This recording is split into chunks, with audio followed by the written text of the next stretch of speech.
আহমদকে। এবারে আমি অনুরোধ করছি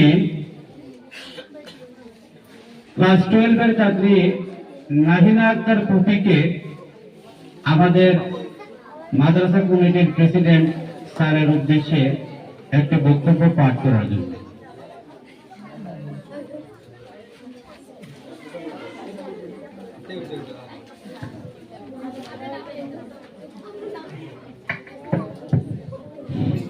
আসসালামু আলাইকুম ওয়া রাহমাতুল্লাহি ওয়া বারাকাতুহু। কুর্তি ফাজিল মাদ্রাসা কর্তৃক আয়োজিত জাতীয় শিক্ষা দিবস অনুষ্ঠানে মহামান্য সভাপতি, উপস্থিত সম্মানিত অতিথিবৃন্দ ও আমার শ্রদ্ধাভাজন শিক্ষক মণ্ডলী এবং আমার প্রিয় ছাত্রছাত্রী ভাই বোনেরা, সবাইকে জাতীয় শিক্ষা দিবসের প্রীতি ও শুভেচ্ছা জানিয়ে শুরু করছি আমার বক্তব্য।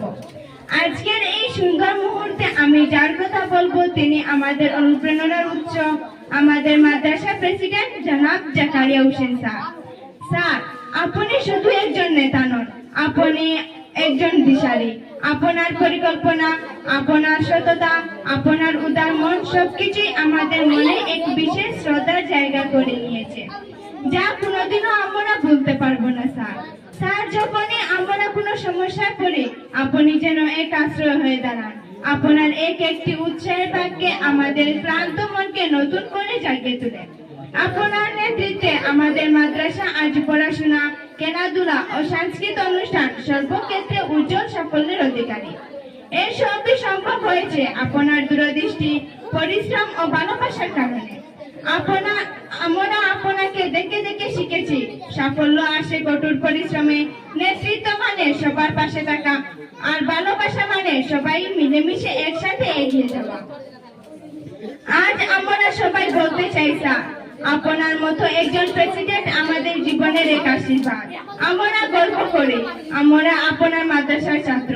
আমরা আপনার স্বপ্নের মাদ্রাসাকে আরো উচ্চতায় নিয়ে যাব ইনশাআল্লাহ। পরিশেষে স্যারের কথা কি বলিব আর, ধন্য মায়ের ধন্য সন্তান জাকারিয়া হোসেন স্যার। মায়া ভরা অন্তর স্যারের গুণের সীমা নাই। কি বলিব স্যারের সম্মান গুণগান। সব জায়গাতে জাকারিয়া স্যারকে করেন মান সম্মান। স্যারের কথা আমি কি বলিব আর, ধন্য বাবার আদরের ছেলে তুলনা নাই যার। শিক্ষা জগতে কাজ করে সুখে কাটান দিন, আল্লাহর কাছে দোয়া করি জীবন হোক রঙিন, আমিন। সবাইকে ধন্যবাদ জানিয়ে আমি আমার বক্তব্য এখানে শেষ করলাম। আসসালামু আলাইকুম ওয়া রাহমাতুল্লাহি ওয়া বারাকাতুহু।